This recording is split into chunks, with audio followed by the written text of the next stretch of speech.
지금까지 우리가 데살로니가서를 좀 더 살펴보고 있는데요. 이 데살로니가 교회에 대해서 좀 정리를 좀 하고 또 이야기를 좀 더 이어가 보려고 합니다.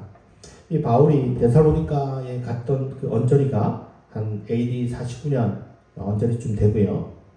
몇 달에 걸쳐서 짧은 기간 동안 복음을 전하고 떠났던 것으로 보여집니다. 그리고 한 50년에서 51년 사이에 최초의 서신 데살로니가서를 썼을 때에 데살로니가 교회가 최초로 썼다고 해서 최초의 교회는 아니라고 말씀을 드렸고요. 이미 이 바울이 예수님에 대해서 10년 정도 넘게 전도하고 또 배워가면서 예수님에 대해서 또 교회에 대한 어떤 자기 입장들이 이미 이 시기에는 어느 정도 정립이 되었던 그런 시기였다라고 말씀을 드렸습니다. 제가 좀 밑에 좀 써놨는데요. 한 AD 한 36년에서 45년 사이가 준비기라고 하는데 아마 그 사이에도 사역을 했을 것이다 라고도 보여지기 때문에 이렇게 편지가 오고 갈 때는 이미 한 10년 이상 그래도 꽤 오랜 기간 동안 아마 복음을 전했던 그런 사역의 길에 있었고 공식적으로는 아마 46년도부터 복음을 전하는 공적인 사역이 있어서 이미 바울에게 있어서 교회에 대한 어떤 자기 입장은 이때쯤이면 어느 정도 정립된 시기다 라고 말씀을 드렸습니다. 그리고 이 데살로니가 교회가 다른 교회와 좀 다른 특별한 모습 중에 하나는 오늘날 학자들이 추정하는 견해 중에 가장 지지받는 그런 의견이 이미 이런 이 교회가 그냥 일반적인 각 개인을 전도해서 복음을 받아들인 그런 교회라기보다도 어떤 직업 콜레기아가 단체로 교회로 바뀐 그런 케이스다라고 말씀을 드렸습니다. 그래서 아스코우 같은 그런 학자들은 이 데살로니가 교회가 남성 집단의 그런 공동체일 것이다. 이렇게까지도 과하게 얘기합니다. 왜냐하면 이러한 그 수고급도 약간 전문적인 수고급이기 때문에 이거는 남성들만 하지 않겠냐 뭐 이런 의견도 있습니다만 이 데살로니가 교회에 보여지는 어떤 환대에 대한 어떤 표현들 또 바울이 자신을 남성적 이미지로 예를 들어서 이 공동체가 남자 그 공동체라면 굉장히 남성적 이미지를 얘기하겠죠. 그런데 자신을 어떤 갓난아기나 유모 이런 것들을 표현하는 것들 이런 것들을 보면 이 공동체에 상당히 여성들이 있었을 것이다 라고 보여지고요.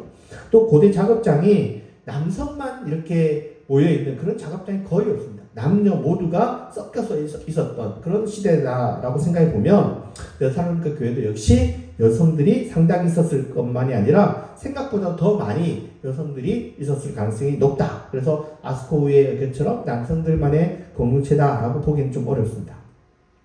또 1세기의 대다수의 교회가 결국 모이는 곳은 어디냐면 가정에서 모입니다. 많은 사람들이 모이는 것이 고대 사회에서는 불가능했기 때문에 아마 이 따로따로 몇 가정씩 그 교회들이 모였던 것으로 보여진다면 최초의 어떤 시작은 뭐 아스코우 말처럼 남성으로 시작할 수도 있지만 결국 집에서 시작하면 어떻게 될까요? 결국 가족들이 그러니까 남성, 여성 그리고 어린아이들까지 함께하는 교회였을 것이다 라는 것에 대해서는 그다지 큰 이견이 없는 것 같습니다. 그리고 이제 초대교회가 겪었을 가장 큰 어려움은 바로 하나님만 섬기는 이 유일신앙이 가장 큰 어려움이었을 것이다 라고 보여집니다. 다른 어떤 편지보다도 이 데살로니가서 우리가 오늘 읽었던 이 구절들을 보면 이들이 이방 종교에서 이방 신에서 하나님 신앙으로 어떤 개종했다라는 것을 명시하는 거의 다른 교회에서는 살펴볼 수가 없는 그런 모습을 드러내고 있는데요. 우상 숭배에서 돌아섰다라는 것은 고대 사회에 굉장히 충격적인 그런 행동이었습니다. 그로 인해서 주변의 사람들, 또 가족들이나 친지들, 또 주변의 친구들, 그리고 주변의 비슷한 공동체가 이 직업 콜레기아를 기반으로 한 이 교회라는 걸 생각해 보면 사업체와 관련해서 아니면 주변 상인이나 업체들로부터 상당한 견제나 그리고 거래 중단 같은 그런 직업과 관련된 그런 제재들이 일어났을 것이고 더 나아가서 지역 관리들로부터의 압력까지 받게 되는 그러니까 전천후적인 압박을 받게 되었을 것이다 라는 것들을 우리가 지금까지 좀 살펴봤습니다. 그리고 그 중에서 가장 그 중심에는 이 우상 숭배에 대한 거부가 그 중심에 자리 잡았다라는 거죠. 그래서 모든 문화, 모든 사업, 모든 경제, 모든 정치가 다 다신교와 밀접하게 연결되어 있는 사회에서 유일신앙으로 살아간다. 이건 굉장히 어떤 외딴 섬에 홀로 고립되는 매우 위험하고도 어려운 상황에 스스로 발을 디디는 일이었다라는 것입니다. 그래서 이런 급진적이고 전면적인 전환에는 바울이나 초기 기독교인들은 어떤 자신들의 삶이 계속해서 오랫동안 이러한 삶이 지속될 것이다 라고 생각하지 않았기 때문에 이런 급진적인 변화를 할 수 있었던 겁니다. 쉽게 얘기하면 예수님이 빨리 재림할 거다. 다시 오실 것이다. 그래서 세상이 완전히 심판받아서 바뀔 것이다. 이런 어떤 믿음이 있었기 때문에 이런 급진적인 그런 개종을 할 수 있었을 것이다. 라고 봅니다. 그래서 그러나 시간이 지나가면서 한 1년, 2년이 벌써 지나가는 그 사이에 그 짧은 기간에도 주님이 자기들이 생각한 것보다 빨리 재림하지 않는 거예요. 그때 아마 이 배교에 대한 유혹들이 조금씩 생겨났을 겁니다. 이거는 데살로니가 교회만 있는 건 아니고요. 아마 초기 교회들, 모든 교회들이 다 겪었을 그런 모습들입니다. 그래서 이 급진적인 전환을 한 데살로니가 교회는 처음 생각보다 자신이 이러한 삶을 유지하는 게 생각보다 더 어렵다라는 것들을 시간이 지나갈수록 피부로 겪게 되었을 것이고요.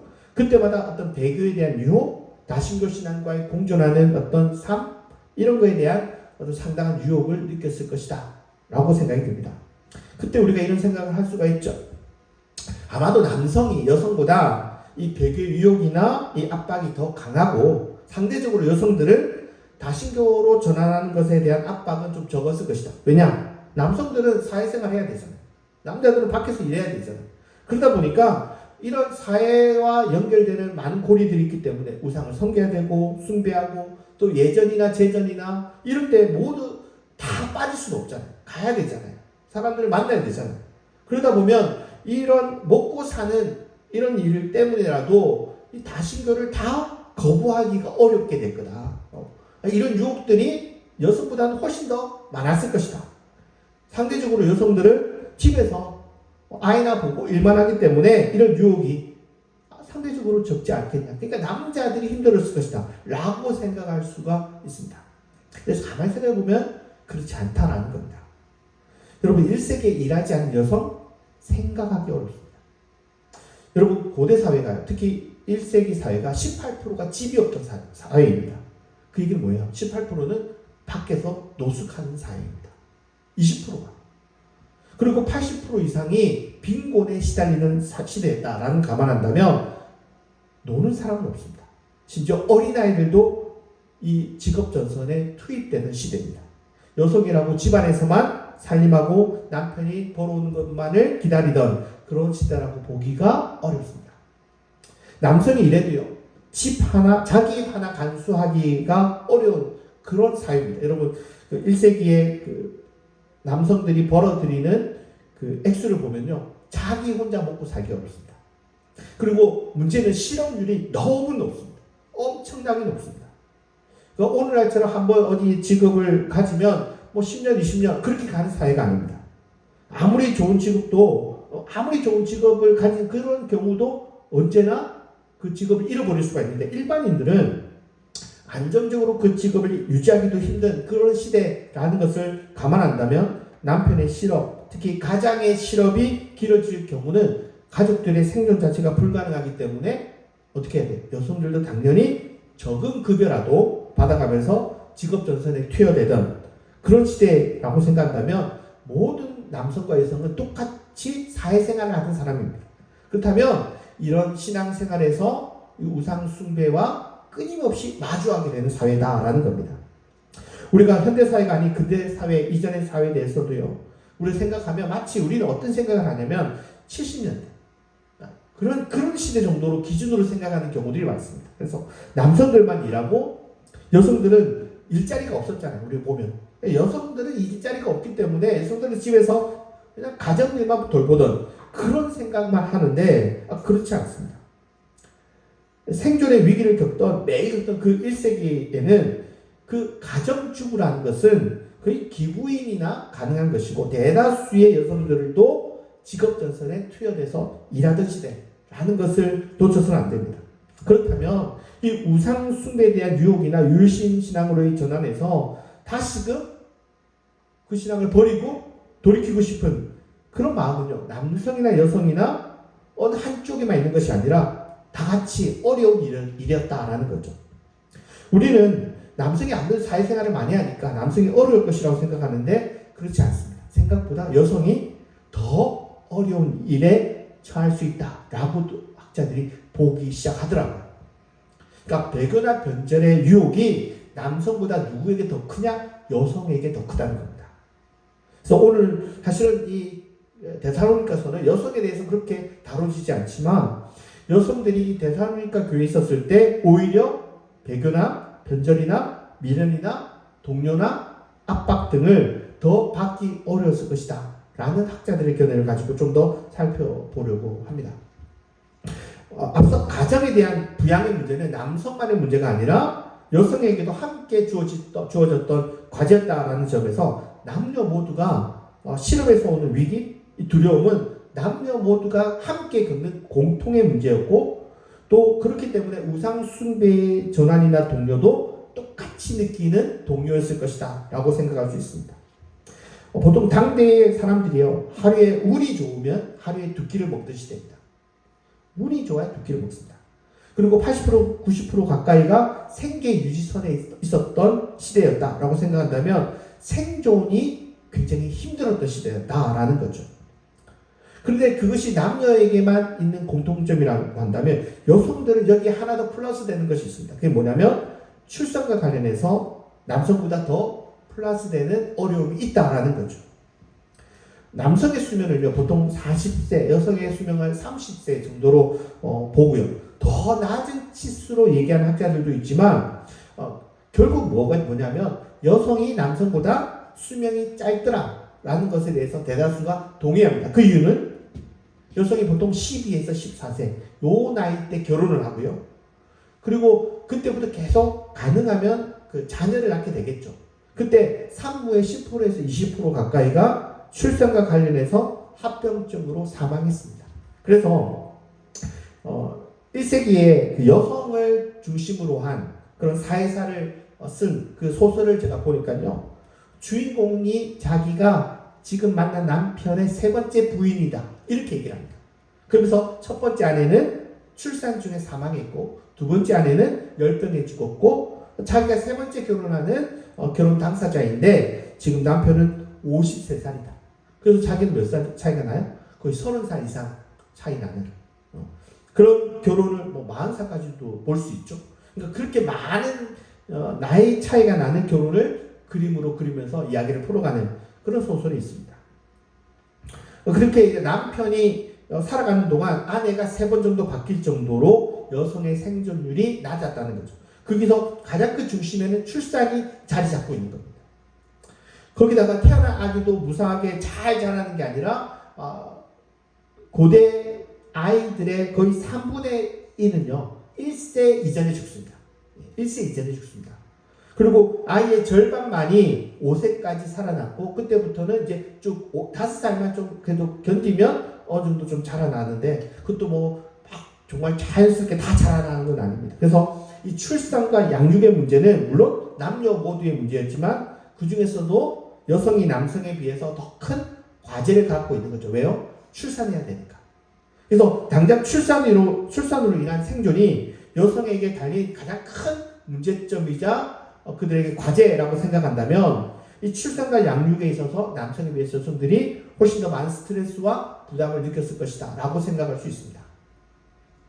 문제는 이 출산이나 양육이 개인만의 문제가 아니다라는 겁니다. 그러니까 출산은 우리 시대도 마찬가지지만 고대 사회는 혼자 할 수 있는 게 아니죠. 출산을 하기 위해서는 그 여성의 어머니도 필요하고 여성의 이모, 자매, 친구의 도움이 절대적으로 필요하던 시대였습니다.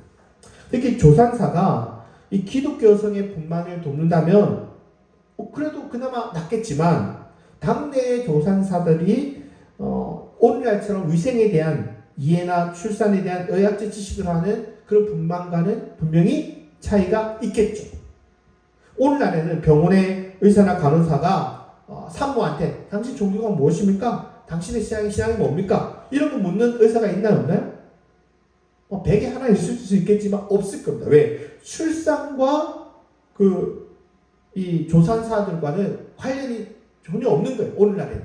그런 고대 사회에서는 이 출산과 관련된 지혜와 지식들이 다 뭐하고 관련되냐면 종교와 관련됐더라는 겁니다. 부적이나 주문이나 그와 관련된 다양한 미신들이나 그리고 뭐 주술 같은 거, 예를 들어서 뭐 오염을 뭐 정화하는 주술이라든지 이러한 것들이 전부 다 출산과 관련돼요. 이방 종교와 관련되어 있습니다. 특히 이 세 명의 신들, 아르테미스, 헤라, 엘리, 이티아 같은 이 세 명의 출산의 신들은요, 굉장히 유명했습니다. 그러니까 출산할 때는 전부 이 신들과 연관이 되는 겁니다. 예를 들어서 출산에 임박했을 때는요, 성공을 기원하는 기원의 소리라고 해서 올로리게, 올로리게, 올로리게 뭐 이렇게 막 외치는 그런 응원의 소리도 막 있고요. 출산할 때. 또 출산을 하게 되면 출산의 여신에게 감사의 어떤 자리를 마련해야 되고 또 산모의 배에 리본을 묶는 그런 의식도 굉장히 흔한 의식이었다라고 합니다. 이 모든 관습들이 이 우상 숭배와 연관되는 거죠. 거기다 태어난 아이의 생존이 굉장히 낮다라고 앞서 말씀을 드렸는데요. 그래서 태어난 아기가 이 생존을 잘 보장할 수 있도록 예를 들어 신을 달래는 의식부터 또한 태어난 초기의 그 아이의 위험 속에서 아기를 보호하기 위해서 오염을 정화하는 의식까지 이 다양한 의식들이 있었습니다. 그래서 그런 모든 출산과 관련된 행사들이 다 우상과 관련될 수밖에 없던 그게 그들의 지식이었습니다. 여러분 이게 그렇게 뭐 많겠나라고 생각하는데요. 여러분 조선시대만 딱 들어가도 다릅니다. 여러분 조선시대만 생각해도요. 출산을 위해서는 출산방이 따로 필요했고요. 그때 이 방에는 부적들이 다 붙여지기 시작합니다. 그리고 신성한 물건을 두어서 악기를 막는 일을 했고요. 또 출산 전에는 특정 음식을 못 먹게 한다든지 또한 임신 기간 중에는 살풀이 같은 것도 했습니다. 또 출산을 하고 나서는 우리가 잘 아는 금줄 같은 거 이런 거를 쳐서 잡기가 얼씬도 못하도록 부적을 막고 또 외부인도 이 산모와 아이들에게 접근하지 못하도록 숯이나 고추나 솔가지 같은 것들로 이 새끼줄을 매달았죠. 또 태반은요 땅에 묻거나 항아리에 보관해서 이거 보관하는 이유는 잡기들이나 어떤 귀신들이 이 아이를 괴롭히지 않도록 일종의 정결례의 의식을 치렀습니다. 또 출산하고 21일 동안을 매우 중요하게 여겼기 때문에 산모는 밖에 나가지 못하도록 하고 또 장례식이나 병문안은 갔다 온 사람들과의 어떤 접촉도 막았습니다. 이게 다 어떤 우상과 관련된 일이었습니다. 또 백일잔치, 돌잔치 이거 다 우리가 생각하는 것보다도 다 우상과 관련됐던 행동이고요. 또 출산 전후에도 칼이나 가위나 송곳을 아기 근처에 둡니다. 그래서 잡기들이 못 오도록 하는 거예요. 또 아기의 이름을 바로 공개 안 합니다. 귀신이 아기 이름을 알면 해칠까봐 아기 이름을 다른 이름으로 바꾸는 거예요. 그래서 우리가 흔히 이제 아명이라고 하잖아요. 그러니까 아명이 그런 의미입니다. 그래서 3살, 보통 3세까지 부르는 이 아명을 7세 이상까지도 부르기도 하고요. 심지어 10대가 돼서도 아명으로 부르기도 합니다. 심지어 여러분들 우리가 이름이 모두가 다 부르라고 생각하는 이름을 생각하잖아요. 이름을 죽을 때까지 안 부를 경우도 많습니다. 왕도 절대 안 부릅니다. 그래서 우리가 아는 시대, 조선시대에 딱 가면 우리가 아는 그 이름이 아무도 안 불리는 거예요. 이런 것들이 다 우상과 관련됩니다. 그래서 이 산모와 아이를 보호하기 위한 풍습들이 굉장히 많은 겁니다. 한번 보실래요? 뭐 어떻게 누워야 된다, 또 뭘 피해야 된다. 보시면 너무 많습니다. 뭐 머리를 어떻게 하고 이것저것들이 많습니다.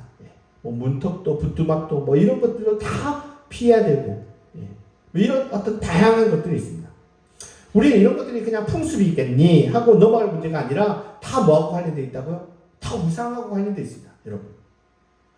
저번에도 이 기독교 집안에서 태어나다 보니까 이런 거 정말 뭔지도 모르고요. 뭐 부뚜막에 뭐가 있고 뭐 부엌에 뭐가 있고 뭐 하도 모르는데 어린 시절에 그냥 기독교 집안이 아닌 사람들은 이거 굉장히 많이 아시는 분도 많습니다. 다 우상과 관련된 것들입니다. 그래서 저희들은 이거 안 했다는 건 무슨 얘기일까요? 거부했다는 거예요. 근데 기독교 집안이 아닌 사람들은 굳이 아명이나 뭐 금주까지는 치지 않더라도 뭐 태아 보호 부적이나 산모 보호 부적이나 백일이나 또 돌부적이라고 해서 이런 것들을 하는 사람들이 오늘날에도 심심찮게 있잖아요. 심지어 예전에 암영처럼 여러분 태명이라고 해서요, 아이에게 애칭을 부르기도 하고, 이런 것도 암영 풍습에서 온 것인데, 이런 것도 보면 영적인 기원이 담겨져 있는 표현들입니다. 그래서 아이들을 뭐 콩이라든지 튼튼이라든지 복덩이라든지 이렇게 하는 게요, 아이와 어떤 유대감을 높이고 사랑과의 어떤 사랑을 어떤 표현하기 위한 표현, 이것을 넘어서 사실은 이런 우상들이, 미신들이 같이 내용이 끼어져 있는 거예요. 아이를 함부로 못하도록. 그렇다면 여러분, 고대 로마 사회는 더하면 되겠지 덜하지 않았을 거라 충분히 예상할 수 있는 거죠. 이런 정황을 볼 때 기독교로 전향한 여성이 미신이나 우상을 배제한 채 예수님만 믿는다는 건 얼마나 어려울지 충분히 예상이 가능한 얘기입니다. 여러분, 오늘날 기독교 여성이 무신론 가정에 들어가면 보통의 신어머니가 무신론이라고 해서 신앙이 없는 게 아닙니다. 다 신앙이 있어요, 여러분. 그래서 미신이나 주술 같은 거 심취하지 않았음에도 불구하고 이런 결혼이나 아이를 가졌을 때 뭐합니까? 꼭 부적 같은 거 꼭 사오시잖아요. 그래서 그렇게 막 신앙이 없음에도 불구하고 여러분, 결혼 전에 배우자들이나 뭐 배우자 당사자들만이 아니라 이 부모님들도요, 이미 자녀들의 궁합 보러 다 가요. 요즘 궁합 안 본 사람 없다고 하더라고요. 부모 같은 경우에는 심지어 궁합 정도만이 아닙니다. 아이가 태어나고 이러면 사업, 학업운이라든지 시험운이라든지 재물운이라든지, 그래서 계속해서 점집이나 운세 보는 거를 당연하게 여깁니다. 여러분, 새해가 되면 항상 예전에 뭐가 있습니까? 토정비결 봤죠. 토정비결. 이거는 토정비결을 왜마다 나왔어요. 예전에 제가 어렸을 때는. 그런 이유들이 다 이 우상과 미신이 정말 뭐 그렇게 크게 신앙생활이 없고 믿음이 없어도 다 하는 것이었습니다. 굿이나 보사나 뭐 산후굿이나 이런 것들이 그렇게 뭐 완전히 동떨어진 사회가 아니었던 거죠. 여러분, 현대 기독교도요, 기독교인들도 출산과 결혼과 자녀에 대해서 지금도 이런 영향을 마주하게 되는 거예요. 안 믿는 가정과 결혼하면. 그래서 모든 시스템이 다신교로 돌아가는 시스템에 들어가 사는 사회에서 여성 개인이 믿음을 유지한다. 굉장히 어려운 일이라는 거죠. 특히 가족이나 친구나 산파가 전통적으로 해오던 이런 주술적인 의식들, 부적이든 어떤 기원이든 뭐 이런 아까 외치는 그런 소리라든지 이런 거를 사용하지 않고 출산을 한다. 이건 굉장히 어려운 일이라는 것입니다. 특별히 출산은요, 이런 생명이 달린 그런 위급한 그런 행사이기 때문에 여성 개인이 어떤 신앙을 가졌다고 해서 이런 모든 의식을 거절하기가 거의 불가능하다라고 볼 수 있겠죠. 심지어 데살로니가의 초기 여성들이 이전부터 모태신앙으로 살았던 사람들이 아니라는 겁니다. 지금 최소 10년 정도 예수님 믿고 난 이후에 출산과 양육의 문제를 마주하는 게 아니에요. 보신 것처럼 이제 이들이 믿어봤자 1, 2년밖에 안 됐습니다. 다 초신자들입니다. 그리고 1, 2년도 안 되고 아마 며칠도 안 되는 사람들이 종종 있었을 것입니다. 이들이 하나님께 어떤 급진적인 어떤 전환을 하고 전향을 했다 하더라도 당장 눈앞에 출산의 문제들, 양육의 문제들, 이러한 문제들을 계속해서 유일신앙으로 지켜나간다. 굉장히 어렵다는 거죠. 특히 출산으로 인해서 생긴 어떤 두려움. 출산이요, 오늘날처럼 병원 가서 그냥 훌떡 애만 놓는 게 아닙니다. 이거로 인해서 죽을 수도 있는데 여성들에게 생존이 달리는 문제입니다. 이런 두려움들, 그리고 사회적 압력들, 또 마을의 어떤 기대들, 집안의 기대들, 이런 것들이 다 출산과 관련된 문제였기 때문에 어떤 전통적인 어떤 주술 행위들, 이런 것들을 거부하기가 쉽지 않은 거죠. 그렇다면 내가 기독교로 전향을 했어도 다시 우상숭배나 옛간승으로 돌아갈 그런 유혹이나 어떤 흔들림, 이런 것들이 남성보다도 훨씬 더 많았을 거다라는 겁니다. 그렇다면 오늘 우리가 읽었던 1장 9절, 이 구절이 여성들에게는 어떤 의미였을까 한번 좀 더 생각해 볼 필요가 있습니다. 9절 한번 읽겠습니다. 시작.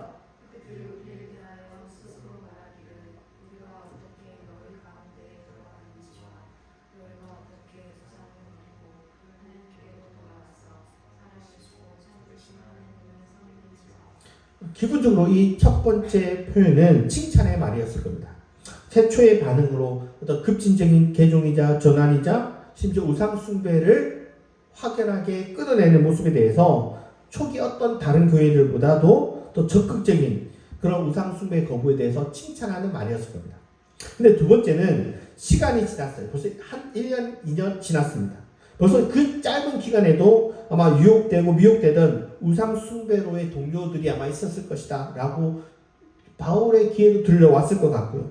그때 이 의미는 또 다시금 재결심하도록 하는 요청의 말이기도 했을 겁니다. 처음에는 칭찬의 말이 있지만 또 한편으로는 야 이게 정말 중요한 거야. 다시 우리가 이런 흔들림이 있다면 우상숭배에 대해서 다시 재다짐이나 다시 한번 심기일전하는 그런 요청의 발언이기도 했을 겁니다.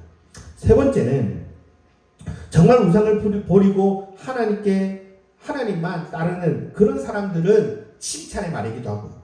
근데 지금 당장 굉장히 이것을 떠나서 돌이켜서 아마 신앙은 버리지 않았지만 이 우상숭배 쪽으로 기울은 사람들에게는 경계와 어떤 그들에게 대해서 무엇인가 위협하는 그런 표현이기도 했을 겁니다. 그래서 이 표현 자체는 어떤 칭찬이 한쪽에는 칭찬이자 또 한쪽에는 경계와 그리고 다시 한번 그들에게 돌이키기 위한 그런 다중의 의미가 함께 있지 않나라고 보여지는 구절이다라는 겁니다. 여러분 오늘 1세기 여성들에게서 회심이라는 게 한 번에 이루어지는 일이 아니다라는 것을 살펴봤습니다. 처음에는 완전히 돌아섰습니다. 그러나 당장 출산과 양육과 생활 속에서 당연히 유혹과 동료가 오고 그때마다 다시 되다짐하고 또 재결심하는 행동이 반드시 따르지 않으면 다시금 다신교의 어떤 종교의식으로 돌아갈 수밖에 없었던 현실이라는 겁니다. 오늘 우리들은 어떤 이쪽이 개종을 하면 아직 그렇게 어려움이 없습니다. 물론 이제 나름의 어려움이 있겠죠. 그러나 그냥 내가 내 결심만 확고하면 다시금 그 종교로 돌아갈 유혹이 그렇게 크지 않습니다. 그러니까 고대 사회는 그렇지 않은 거예요. 한번 내가 종교를 바꿨다고 해서 그 신앙을 잘 이끌어가기가 어렵습니다. 왜? 다신교가 그냥 삶의 모든 것을 차지하고 있기 때문입니다. 그러니까 계속 그 신앙을 이겨낸다는 것은 엄청난 압박과 어떤 미혹 속에서 이겨낸 거예요. 근데 이 여성들이 잘 해냈을까요? 잘 해낸 것으로 보여집니다. 놀랍게도 신앙을 지켜낸 것으로 보여집니다. 왜냐하면 여러분 1세기 교회가 이 유혹에 지지 않고 4세기가 되었을 때는요. 로마의 3분의 2 이상이 기독교로 개종했다는 우리가 알고 있기 때문입니다. 이거는요. 폭발적인 어떤 성장이 따르지 않으면 로마 인구의 3분의 2가 이렇게 바뀔 수가 없습니다. 그리고 그 중심에 누가 있었을까요? 여성들이 있었어요. 놀랍죠? 여성들이 남성보다 더 많은 유혹이 있었을 텐데도 불구하고 여성들이 이 모든 영향의 중심에 있었습니다. 특히 상류층들은요, 곧바로 하나님 신앙으로 바꾸지 않았습니다. 남편들은 처음에 기독교로 들어왔더라 하더라도 다신교로 다시 살아갔고요. 근데 놀랍게도 어머니들이 기독교 신앙을 포기하지 않습니다. 그러니까 그 어머니가 용기 있게 그리고 힘들게 믿음을 지키면서 누구에게 믿음을 전수했을까요? 자녀들에게 믿음을 전수하는 거예요. 그래서 그 상류층 자녀들이 기독교 신앙으로 자라가면서 그 신앙을 이어받고 결국 상류층에도 개종의 바람이 불기 시작합니다. 그래서 4세기가 됐을 때는 3분의 2 이상을 넘기는 어렵답니다. 언제나 그 반대의 사람들이 있습니다. 그래서 이런 모든 역할이 여성들의 영향이 컸다는 거죠. 그러니까 오늘 우리도 한번 생각해 볼 필요가 있습니다. 우리는 회심이라는 게 늘 일회라고 생각합니다. 제가 신학 때 들어갔을 때 면접했을 때 교수님이 이런 질문을 했습니다. 언제 회심을 했습니까? 주님을 만난 경험이 있습니까? 목상수를 받기 위해서 면접을 할 때도 비슷한 질문을 받았습니다. 중생이 뭐냐? 성령 세례가 뭐냐? 그래서 그때마다 회심이라든지 아니면 성령 세례라든지 이런 것들은 다 일회적이라고 얘기합니다. 그러니까 일회면 충분하다는 거예요. 교수님도 그랬고 목사님들도 그렇고 항상 생각이 뭐냐면 한 번 회심하면 됐다. 너는 하나님 믿는 사람이라. 그렇지 않은 것 같아요. 우리가 주님을 구주로 모시는 그 회심의 시간, 중생의 시간이 중요하죠. 중요합니다. 그런데 그게 우리가 세상을 가던 그 방향이 우리가 회심하면요 뭐라고 생각하냐면 내가 180도 바뀌었다고 생각합니다. 근데 실은 제가 보니까 한 20도 틀어집니다. 20도. 엄청난 회심을 경험한 사람이 엄청나게 자기의 삶이 바뀌고 행동이 바뀌고 말이 바뀌었다고 하더라도 그게요 한 20%에서 30% 살짝 바뀐 거예요. 하나님의 열심이 없던 사람이 하나님의 열심으로 가득 차고요 막 입에서 찬양과 기도가 쏟아져 나와도요 180도 바뀐 게 아닙니다. 여러분 내 안에 있는 성품과 성향과 행동들의 습관들이 내가 생각하는 것만큼 180도 바뀐 게 아니라는 거예요. 심정적으로는 내 속에서 한 180도 바뀐 것 같아요. 뭔가 엄청난 경험을 한 사람들은. 그러나 사실은 20도, 30도 약간 틀어진 거예요. 그 얘기는 뭐냐면 돌아야 될 각도가 많다는 거예요. 회심은요, 여러분 지속적으로 일어나야 되는 겁니다. 그래야 20도, 30도, 40도, 그래서 나중에 180도로 주님께 완전히 바뀔 때까지 계속해서 바뀌어 가야 되는 거예요. 그러니까 이례적으로 난 회심을 한번 크게 했는데 난 구원의 확신이 있는데 그렇게 생각해서 나 이제 다 끝났어, 난 다 한 거야 라고 생각하는 것은 엄청난 오판이라는 거예요. 대부분의 성도들이 그 얘기를 많이 합니다. 내가 예수를 만났다, 내가 은혜 받았다, 내가 회심했다, 내가 중생했다, 내가 그리스도와 함께 십자가에 못 박혀 죽었다, 그러니까 난 다 한 거야, 난 끝난 거야 라고 생각하는데 180도 바뀐 게 아닙니다. 계속적인 회심, 매년 이 회심의 횟수가 계속해서 조금씩 일어나서 그 방향을 바꾸지 않으면 다시 돌아가는 거예요. 다시 돌아가는 거예요. 내 행동, 내 가치가, 내 사상, 내 세계관이 바뀌지 않으면요 원래 내 원하는 방향으로 다시 돌아가는 겁니다. 그게 안 바뀌면요 내가 종교는 갖고 있지만 똑같이 세상과 똑같이 살아가는 사람이 되는 거예요. 여러분 기도와 눈물로만 되는 게 아닙니다. 지속적인 회심에는 지성도 필요하고요. 정치나 사회나 가정에 대한 그런 모든 세계관, 내 모든 게 내 안에서 계속해서 끊임없이 일어나야 되는 거예요. 제가 학교를 다닐 때 교수님께서 신앙을 공부할 때 회심을 경험해야 된대요. 그 얘기는 뭐냐면 여러분 네가 알고 있는 신학이란 뭐예요? 지식. 신학이라는 거, 교리라는 거, 어떤 그러한 생각이 네가 원래 알고 있던 것보다 완전히 바뀌어야 된다. 그게 회심의 경험이 이 2번, 3번 있어야 된다는 거예요. 그런데 보니까 2번, 3번만 필요한 게 아니더라고요. 신앙만이 아니라 내 신앙에 있어서도 지속적으로 10번, 20번, 100번 어떤 끊임없는 회심과 회개들이 계속 있어야 되는 거예요. 그래서 어떤 분들이 그런 얘기를 해요. 한 번 회개했는데 뭐 그래 회개해. 그런 종교 있잖아요. 한 번 회개했으니까 2번 회개 안 해도 된대요. 그렇지 않습니다. 여러분 회심은요 1회로 끝나는 게 아닙니다. 저는 최근에 어떤 한국 기독교, 특별히 구구 기독교를 보면 그 생각을 합니다. 저 사람은 딱 한 번만 회심한 사람들이구나. 딱 한 번만 회심한 사람이 제일 위험합니다. 그건요 여러분 10도밖에 안 바뀌었는데 자기 180도로 바뀌었다고 착각하는 사람들입니다. 여전히 170도, 160도를 더 돌아야 되는데 자기는 아직 옳다는 거예요. 그리고 그 방향으로 가면 어떤 방향입니까? 하나님 방향 아닙니다. 세상 방향으로 가는 거예요. 예수님 방향이 아닙니다. 아니 반대 방향입니다. 여러분 내가 180도로 바뀌기 위해서는 한 번만 해서는 안 되는 거예요. 한 번으로는 불가능합니다. 끊임없이 그리고 종종 살아가면서 오늘 데살로니가 교회 성도들은요 아마 끊임없이 날마다 그 결정을 했어야 돼요. 매번 자기가 앞에 마주하는 그 우상들을 볼 때마다 내가 우상을 섬길까 말까 매번 선택을 강요받았을 겁니다. 그 죽는 순간까지였습니다. 여러분 믿음은요 죽는 순간까지 회심하는 겁니다. 끊임없이 내 삶의 회심들을 해야 되고요. 또 내 사고의 회심을 해야 되고요. 내 생활의 회심을 해야 되고요. 끊임없이 변화되어서 결국 180도 주님께 나아가는 우리가 되기를 간절히 바라겠습니다. 기도하시겠습니다.